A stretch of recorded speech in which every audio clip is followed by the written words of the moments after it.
Nagsimula itong pagtatambol namin sa kagustuhan lang namin mapasaya ang aming mga kabarangay.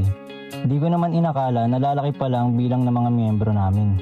Ngayon, di na lang kami sa barangay tumutugtog, pati na rin sa mga grand opening ng iba't ibang negosyo. Gusto talaga namin na mas maka-inspire pa at mas makapagpasaya pa ng tao sa pagtugtog namin.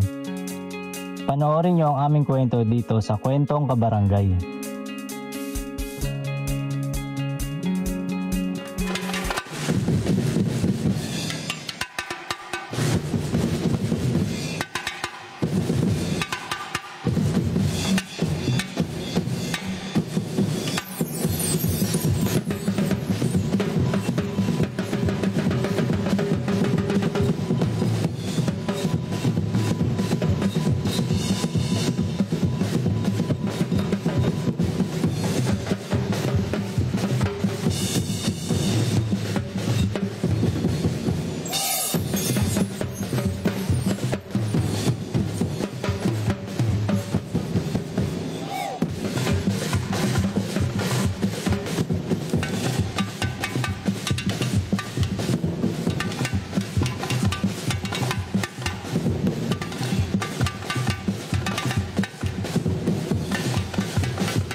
Eto na, katabi ko na si Mark ngayon. Siya ang leader ng Tamboleros de Novaliches. Ilan po lahat ang miyembro ng Tamboleros de Novaliches? Kapag kasama po yung mga inactive, mga nasa 100. Ay, ang dami nyo pala! Ito yung mga naman nagmamarcha sa kalsada. Ayan! Kailan nagsimula ang grupo po ninyong Tamboleros de Novaliches? May 7, 2018. Ilan taong ka lang nun?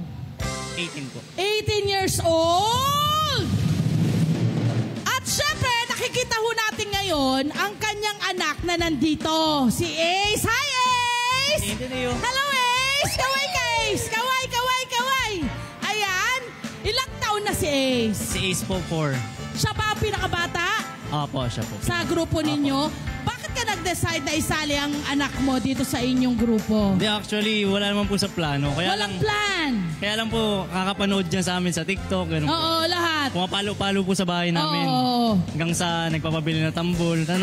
Parang siya na yung leader nyo eh. Opo. May nararamdaman mo ba parang siya na yung leader ninyo? Opo, balang araw Paano mo po siya yan. tinuruan? Kasi ang mga bata ayan, kagaya niyan, yung span ng kanilang attention, napakaiksi. Opo, diba? opo. Paano mo siya napatigil na parang mag-concentrate sa pagtatambol?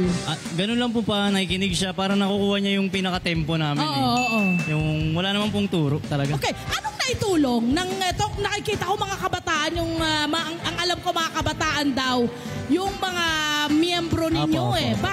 Paano nagsimula yan? Bakit mga kabataan ang na-target ninyo? Bali nung tinatag po kasi, kumbaga yung target ko lang mga kaedad ko eh. Oo, bakit mo sila tinarget? Anong nakita mong pangangailangan ng barangay ninyo? Kapag kasi kabataan po, syempre. Kung ano-anong mga ginagawa? Opo, yung kumbaga para maano yung talent nila. Oo, mailabas Opo, din. diba po, yung iba naman hindi mahilig kumanta. May requirement ba? Wala naman po, basta... Willing lang matuto. Ayun po, willing pong matuto. Siyempre kumikita na rin ito. Hindi naman pwedeng wala rin. Kumikita rin kayo. Opo. Saan napupunta yung ikinikita ninyo? Anong tulong ang naibibigay ng kita ng kahit pa paano po yung mga estudyante. Meron silang pera. Ay, May allowance. ganda. Mahusay. Siyempre yung mga kagamitan nyo, mahal to. Paano? Anong ginawa nyo? Sinong unang nagtiwala? May nagbigay nagbigay ba? May nag-donate ba ng inyong mga Yung kagamitan? una po kasi yung sa barangay official. Oo. Parang instead na umarkila, sabi ko, bili na lang. Ayun na, at nagtuloy-tuloy na. Halika nga, lapitan natin yung anak mo. Gusto mong malaman ano yung unang naituro mo sa kanya. Yung... Turo mo sa kanya. Sabihin mo sa kanya, ano yung unang mong itinuro sa kanya? Oh, tugtugin mo ngayon. Wow! Anong tawag dyan, eh? Basic po yung basic. Basic. Mahirap ba magpatugtog? Mahirap? Opo. Opo! Sino nagturo sa'yo? Papa. Si Papa! Talaga naman. Binibigyan ka rin ng pera ni Papa dun sa kita? Magkano? 100? Magkano? 100. 100 daw. 100. Anong binibili mo dun sa 100? Candy? Candy! O, patingin ang ngipin. Meron siyang ngipin! Okay. Ano ba yung tinuro sa'yo ni Papa? Patingin. Pakita mo sa akin. Oh. Wow! Eto, para santo. Para santo, Ace. Ano? Yan! Okay. Bago niya natutuhan yung buong routine ninyo, gaano katagal? Ano po eh. Kasi mga 2 taon po eh, nagtutugtog na. Pinagawan ko siya maliit. Oo. Tapos nung mga nagkakaedad po hanggang ngayon, kada sama sa amin sa mga mall Oo. show, na gusto niya, papalo rin siya. Sige, sabi, sige, pagbigyan natin. Totoo, di ba? Yung experience talaga yung best teacher, yung nakikita niya. Paano yun? Kasi lakad kayo ng lakad. Paano siya? Hindi siya napapagod? Hindi po eh. Sama Hindi rin po. talaga? Hindi ko rin po maiwan talaga eh. Wow! Kahit malayo lakaran, okay lang? Opo, sabi niya. Ganun talaga. Okay. Ano yung satisfaction na nakukuha ng grupo or ikaw personally dito sa pagtugtog mo? Ano po, basta nakikita kong masaya yung mga kamiyembro ko. Totoo, Basta no? nag-i-enjoy Tsaka po yung mga sila. taong nanonood, yung mga dinadaanan nyo. Di ba? Sandali lang, tatanungin ko. Ano pangalan mo, be? Clarence po. Clarence. Gaano ka nakatagal, Clarence? Bago lang po, mga 3 months po at O ikaw, anong naituro sa'yo nitong pagiging tambolero? ano po, nag-enjoy po ako kasi kasama ko sila tapos masaya po kapag tumatambol ka. Tsaka good influence, ano? Good influence sa kanilang ginagawa. Ito, pangalan! Christian po. Christian, gaano nakatagal? 10 years po. Wow! 10 years! Gaano katagal na ba ang grupo, Mark? Bali, si Christian po, galing po ibang grupo yan. Oo. Lumipat po siya sa Novaliches. Pumasok na lang po sa Bakit ka? Yun ang number 1 na tanong. Bakit ka lumipat ng Novaliches, Tamboleros de Novaliches? Anong nakita mo sa grupong ito?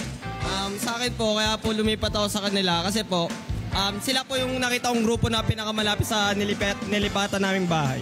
Oo. Kumusta ang pakikisa or pag-a-adjust mo sa mga bagong kagrupo mo? Okay naman po ma'am kasi po wala pong mapasaway. Like pag nagpa-practice po kami, sumusunod naman po lahat. At kayo, pangalan? Arkin po. Luis po. Luis, ilang taon ka ba?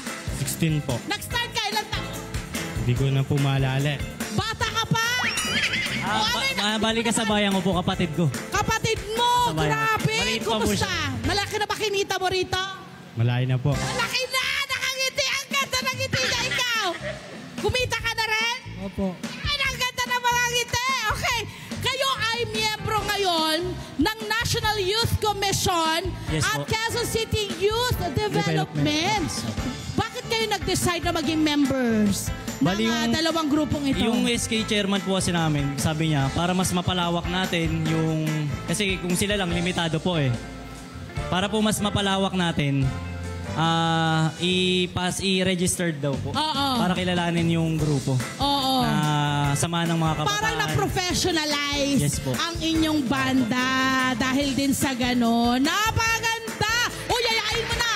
Yung mga kabataan na gustong sumama at bumuo ng, or gusto nila bumuo ng sarili nilang group, pwede rin.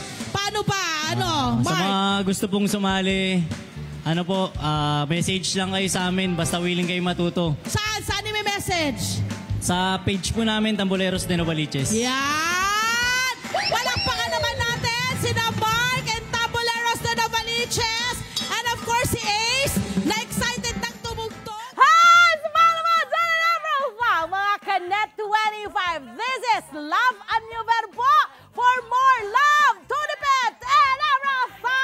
updates, just click the subscribe button and follow us on our Net25 social media pages at Net25 TV and Net25 Entertainment Facebook.